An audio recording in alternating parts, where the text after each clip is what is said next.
중세 유럽에는 특이한 세금이 있었습니다. 그것은 바로 결혼세이죠. 말 그대로 결혼할 때 내는 세금이었는데요. 당시에는 영주의 허락 없이는 결혼을 할 수 없었기 때문에 결혼을 허락받기 위해서는 결혼세를 지불해야만 했습니다. 하지만 가난한 농민이나 평민들이 이런 세금을 내는 것은 여간 힘든 일이 아니었죠. 그래서 세금을 받는 영주들은 초약권이라는 것을 만들었고, 결혼세를 내지 못하는 신부의 첫날 밤을 영주와 보내게 함으로써 결혼세를 대체하게 만들었습니다. 이 초약권은 바로 첫날 밤에 대한 권리라는 뜻으로 신부의 처녀성을 영주가 취하는 어처구니 없는 권리인 것이죠. 초약권에 대한 최초의 기록은 수천 년 전 메소포타미아 문명을 배경으로 한 길가메시 서사시에 등장하는데요. 길가메시가 초약권을 주장하자 사람들이 신에게 도움을 요청해 신들은 길가메시를 벌했다는 내용입니다. 그리고 영주가 신부와 첫날 밤을 보내면서 신부가 확실히 처녀였다고 확인 및 보증하기 위해서였다는 이야기도 있죠. 바로 믿을 수 있는 사람인 영주에게 신부를 맡겨 신부가 과거에 다른 남자와 관계를 가지지는 않았는지 확인했다는 것입니다. 만약 신부가 그러했다면 신랑에게 결혼을 하지 말도록 말리기 위함이었다는 것이죠. 아무튼 이 초약권을 거부하면 벌금을 내야 했는데 1538년 스위스주 의회의 포고문에 따르면 신랑의 벌금은 사마르크 30페니를 내야 했다고 정해져 있었다고 합니다. 또한 독일에서는 초약권을 거부한 신랑은 담요나 옷상해 등을 벌금으로 바쳐야 했고, 신부는 자신의 엉덩이가 들어가는 크기의 냄비나 자신의 엉덩이와 같은 무게의 치즈를 영주에게 냈어야 했죠.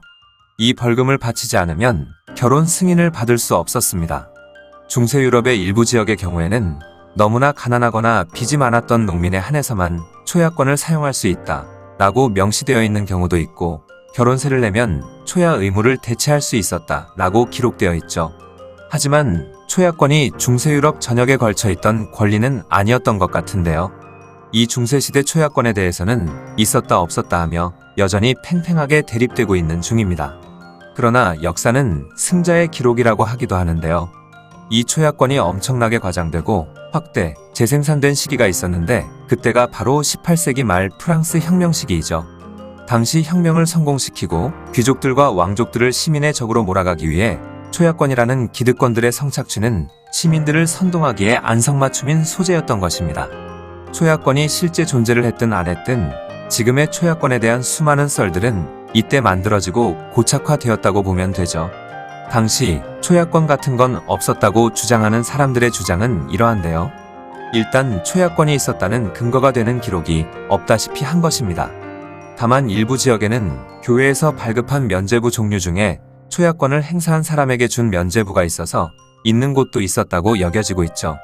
그러나 만약 초약권이 존재했다고 해도 과거 중세시대의 평민들은 요즘 사람들처럼 깔끔하고 아름답게 꾸미지도 않았고 잘 씻지도 못했으며 먹고 살기 위해 아둥바둥하던 사람이라 굳이 영주나 귀족들이 초약권을 행사했을 거라고는 생각되지 않는다고 합니다.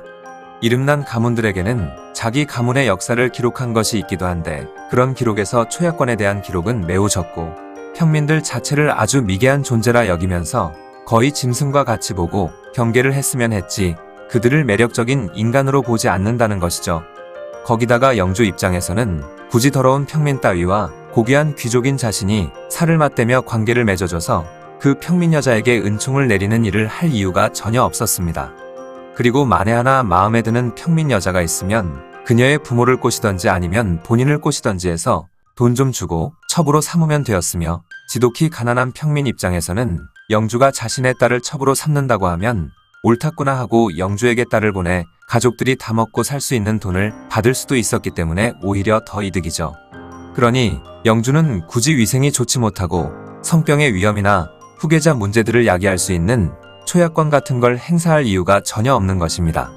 그리고 중세에는 전 유럽이 기독교를 받아들였기 때문에 교회에서 해주는 신성한 의식인 결혼식 전날에 영주가 신부의 첫날 밤을 빼앗았다라는 것 자체가 기독교 10계명에 위배된다는 것이죠. 당시 교회의 힘이 막강한 시대여서 그랬다가는 영주는 파면을 당하거나 분노한 평민들이 폭동을 일으킬 수도 있다는 것입니다. 말 그대로 초약권 자체는 거의 성폭행과 다름이 없어서 평민들의 반발을 사 반란이 일어날 우려도 있었기 때문에 굳이 이런 찝찝하고 위험한 일을 할 이유도 없었고요. 이러저러한 이유로 일부면 몰라도 유럽 전역에 걸쳐 초야권이 있었다고 하기엔 무리가 있죠. 그래서 현대 역사학자들이 내린 결론은 중세에 있던 결혼세에 대한 오해가 초야권이라는 이야기를 만들어냈다는 것입니다. 그런데 초야권이 실제로 존재했고 실행되기도 했다는 주장도 있는데요. 바로 다른 영지의 남자에게 우리 영지의 여자가 시집을 가게 되면 우리 영지의 노동력이 상실되는 것이기 때문에 이에 대해 일정 금액의 세금을 부과했다는 것이죠. 이 세금을 결혼세라고 불렀는데 여자 쪽 영지의 영주는 그렇게 결혼세를 부과하면 대개 남자 쪽 영지의 영주가 결혼세 일부를 부담하고 나머지는 신랑이 되는 남자가 부담했다라는 것이죠. 하지만 그마저 부담할 능력이 되지 않을 때는 여자 쪽 영주가 초야권을 행사한 대신 결혼세를 받지 않았다는 주장입니다. 그러나 같은 영지 내의 평민들끼리 결혼을 하는 경우에는 노동력 상실이 일어나지 않으니 결혼세를 부과하지 않았죠. 그런데 확실히 중세에 결혼세가 존재하긴 했었는데 영주들이 결혼세를 안 내려는 농민들을 협박하기 위해 이 초야권을 들먹이기 시작했다는 말도 있는데요. 실제로 1500년대 말 스페인 카탈루냐 지방의 한 영주는 초야권을 근거로 결혼을 앞둔 신부에게 성희롱을 했다가 농부들이 폭동을 일으켰다는 사료가 남아있다고 하죠. 그리고 벨기에와 네덜란드, 독일, 프랑스 등에서 15, 16세기에 만들어진 법규를 보면 초야권을 연상시키는 내용들이 많다는 점이 그것이 실제로 있었다는 걸 말하고 있죠. 이렇듯 초야권은 중세 유럽에서 실제로 자행된 일은 아니다라고 딱 잘라 말하기도 그런 게 몇몇 지역에서는 확실히 존재했다고 보는 근거도 있기 때문입니다. 실제 중세 유럽에서는 초야권이 실행되지는 않았지만 단지 많은 중세 사람들이 초야권이 있다고 믿고 있었다고 하죠. 하지만 초야권 때문에 사건이 발생해 영주가 역사에 이름을 남긴 일이나 초야권 때문에 폭동이나 반란이 일어났다는 기록 또한 없다고 합니다. 어쨌든 이 초야권처럼 폭압적이고 어처구니 없는 일도 없기 때문에 많은 문학작품이나 문화작품의 소재로 사용되는 경우도 많았죠. 그런데 실제로 존재했다면 사랑하는 아내와의 첫날 밤을 권력가에게 빼앗긴다는 게 굉장히 충격적이긴 하네요. 중세시대에 있었던 충격적인 문화, 초야권에 대한 이야기였습니다. 영상을 봐주셔서 감사합니다.